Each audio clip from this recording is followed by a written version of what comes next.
Hello and welcome to That British Homestead. Exciting stuff today, exciting stuff. So do you remember our last video? I thought you did. So basically what we're doing is we've gone ahead and put our seeds even into plastic Tupperwares, and we've covered them up and we've chitted them. Chitting just means we've sprouted the seeds at this moment in time. So we did that on the 5th and today is the 12th, so that is 7 days ago, and there has been some germination. Oh yeah. So the things that germinated the best are the eggplant, and what we're going to be going ahead and doing is getting these bad boys transferred into seed trays, which I have here, okay, because I don't want the roots to get too tangly. That's a technical term. In the seed trays, so in the kitchen roll, so that I have any issues later. So that is the goal. However, exciting stuff. We're using this now. I've never used this before. It's not sponsored or anything like that. But basically, as you guys know, I'm pregnant, very, very pregnant at the moment, and it's going to be, you know, I'm going to be a little bit neglectful this year of my seedlings. Now, I kind of refuse to take a season off, and I refuse not to have my seedlings. So my mum, who is very well known for having a black thumb, will be coming down and making sure my seedlings are watered for a little while anyways, right? And my partner, also black thumbed, will be helping me out as well, which is really, I'm very grateful. I'm very happy that they'll do that, but I want to make it as easy for them as humanly possible. Got my seed tent up, ta-da! And I'm basically going to be using cocoa core, and there's several reasons I'm using cocoa core. So one of the reasons is it's fantastic for soil retention of water, which is super exciting. It means you have to water them less, especially if you've got under grow lights. Grow lights dry things out crazily, so I don't want to have to ask someone to like water for me every day. Hopefully I'll be super fine and I'll be like bouncing back and like back at it after a couple of days, but in reality I want to give myself a couple of weeks, if not longer, to like just stare at a wall and be like, oh, my world has been rocked, if you know what I mean. So I thought this was a good idea. This one is organic as well, which is funny because it doesn't say it on the packet, but it said it on the price tag. So I've got organic, and it's got the fine parts of the coconut core, and has larger bits as well, so you don't actually have to use vermiculite. I know I was very excited about that as well, because I was like, keep it simple, etc. So what I need to do now is obviously follow the instructions. I've never done this before. I'm just going to read the instructions and do it. This is fascinating stuff.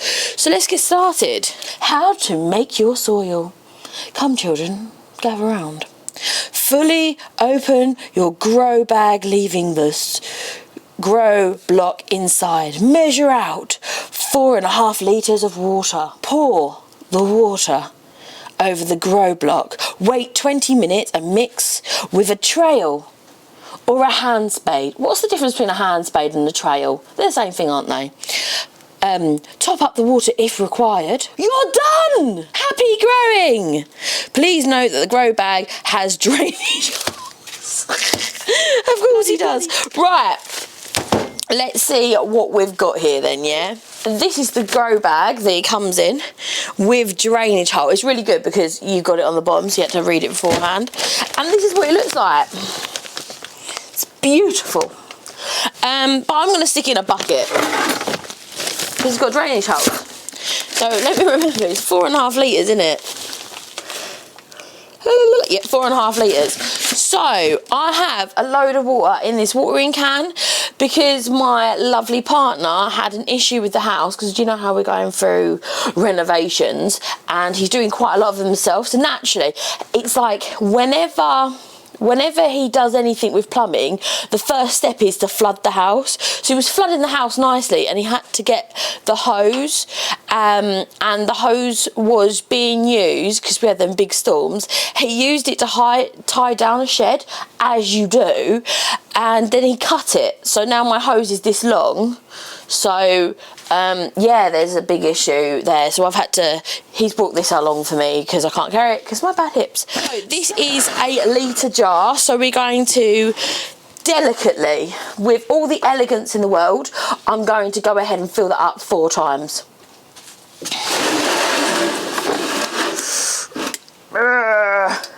Delicately. 1.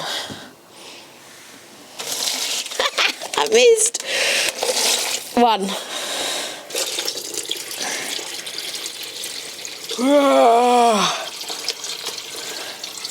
That's 4. That's 4.5. It's a nice clean jar. I only like to use clean jars. I don't even know where that's down here. Whoops. Some on the table to make the table grow nicely. Okay, so I just have to leave that for 20 minutes for it to absorb all of that water and become rehydrated.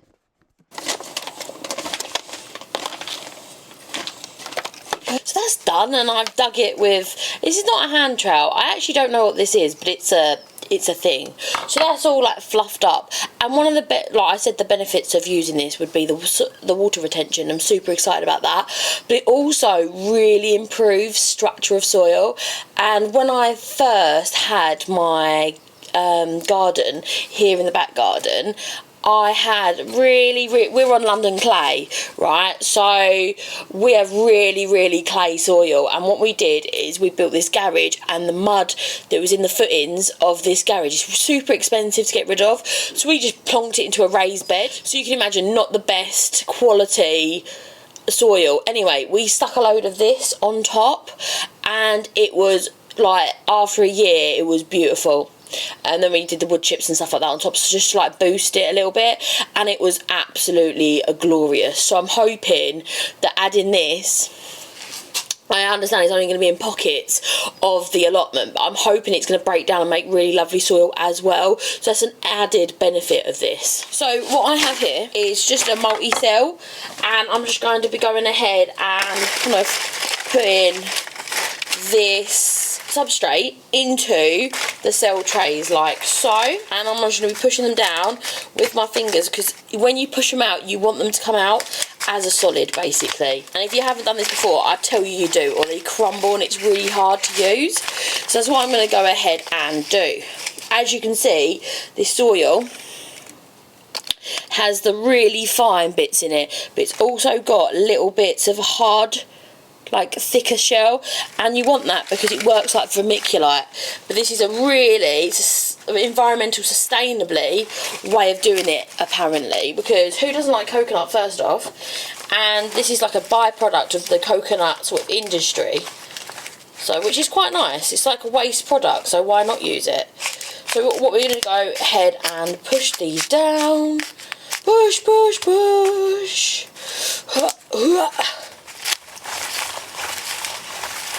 There we go. So a little bit more. The edges are always the ones that are a little bit harder to fill, I find.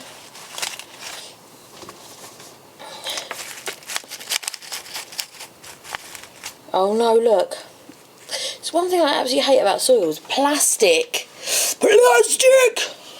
And it's beautiful, doesn't it? So the first thing we're going to be looking at are our eggplants. And of course, I've put down my tweezers that I've brought over here, special. I have no idea where I put them. Oh, there they are. So what I'm going to do is have a look at my eggplants. So, as you can see, those eggplants there have really sprouted so nicely. Look at that. So they look absolutely epic. And what we're going to be doing is making a little hole with my finger, like so, not so deep, just a little bit deep, and then I'm going to go ahead and pull these out incredibly gently, like so, and I'm just going to be placing them. I might not even bother making the hole, I might just place them and then top them up. Really gentle because of their delicate roots. And the reason I like, oh, that one's, oh, I killed that one. The reason I like to use the tweezers is because the tweezers are so much more delicate than my fingers, and I can really manoeuvre the seedlings around, which is so much more beneficial than smashing them all with my fingers, like so. Some of them, I should have done this at the weekend, really, but I was busy doing the seed tent and sorting that out, which is a bit of a bum. So they are a little bit bigger than one would like. That's fine. This is like how I like to rescue them. Do you see that tiny, tiny little tail? That's the easiest way. Of course I don't do it like that because life gets in the way. You get these longer tails. Okay, so that's Turkish eggplant. And what I'm going to do is, I'm going to go ahead and sprinkle them a little bit with the top, like kind of top dress them, just so that you can't see them, because they're going to go under grow lights. I don't want the grow lights going ahead and burning their roots. So you don't want any of the too big stuff. You want really fine. I should have bought 2 composts. You really want some fine compost at the top. There we go. So they should be fine now, and really concentrate their efforts to get through that tiny little bit of soil on the top, and then we're going to get loads of seedlings. Now the other ones, I wonder if they're just not right. Or are they just starting? It's hard to tell. So I'm going to go ahead and leave that white eggplant in there and leave them to germinate. You see, I pulled some of the roots off. That's why it's important to go ahead and, you know, do too many. I'm going to go ahead and put some of these homemade labels on. Right. Now I'm going to go ahead and look at what we've got germinating in this.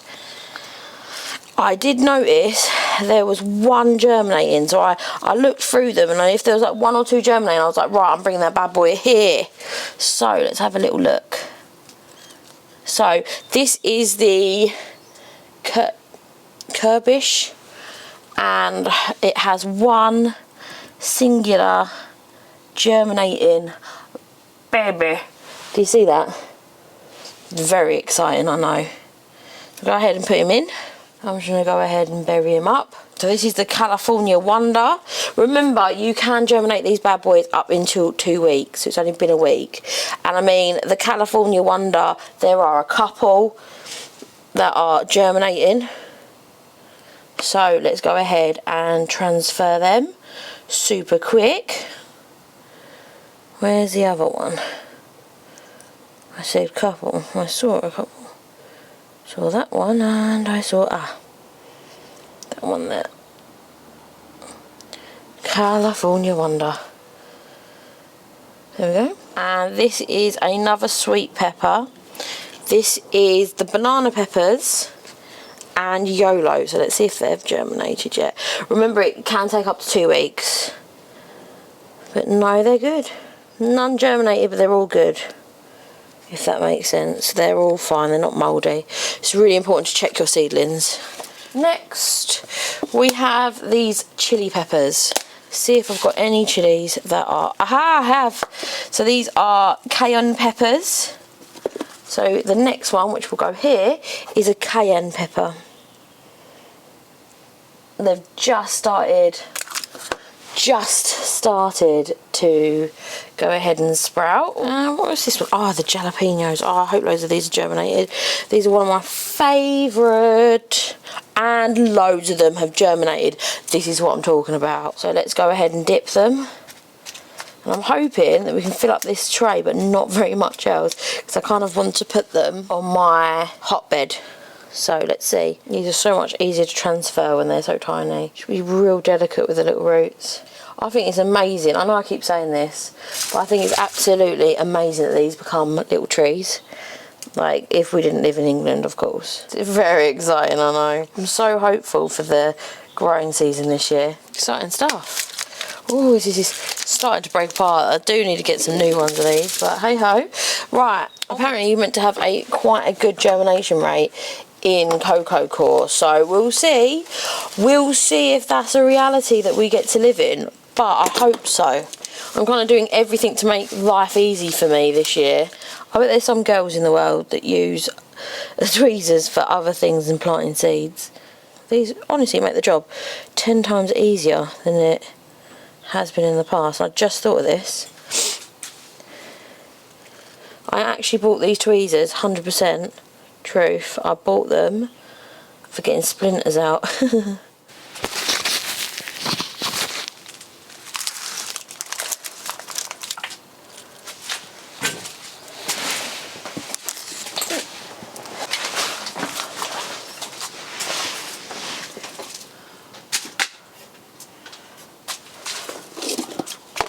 That it summarises how we're going to be planting our eggplant or aubergine, peppers and chilies this season, which is super exciting. I'm starting to feel like it's spring already. It's actually not that cold outside, but it is still routinely getting down to 4 degrees. So we are going to be running a little heater, as you can see in the back, which I'm going to plug in a little bit later because I can't reach the plugs because I'm not tall enough. So I'm going to get my partner to do that tonight. It's really important that these seedlings do not get down below 10 degrees on the basis that our lovely seedlings are peppers and chilies in there. If a pepper or chili goes below 10 degrees, it actually gets stunted for life. So if you've ever done everything right and you're like, why is it that my pepper plant or my chili plant are just not producing, it's because they've dropped below 10 degrees. So it's super important that that doesn't happen. So I'm going to be keeping a super close eye on these. I'm thinking about getting one of those little temperature gauges as well, so I know what the temperature is going to be sitting at, which will be super exciting, won't it? But they like a nice warm humid setting to finish their germination. They're really well germinated now, so hopefully we can see some sprouts over the next couple of days, which will be super exciting. Do not worry, I'm going to keep you updated. Failure or success, I will keep you updated. Don't worry, we try to be really transparent here, but I'm hoping it's going to be super good. I really love these sort of crops. They're like one of my favourite things to grow, apart from obviously the tomatoes, which we'll be growing in just a couple of weeks. It's really super exciting, and this is going to be absolutely heaving with life. We've got an absolute massive seed sowing selection coming up, and it's going to be a heavy season of just absolute delights. So if you like content like this, please go ahead and subscribe. It really helps out the channel, and hopefully we can both give something a bit of value to each other. If you've got a comment, please go ahead and put it down below. I absolutely love hearing from you guys.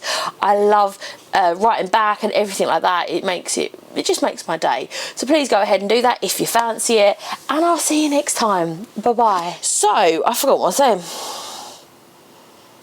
Yeah, so this failure.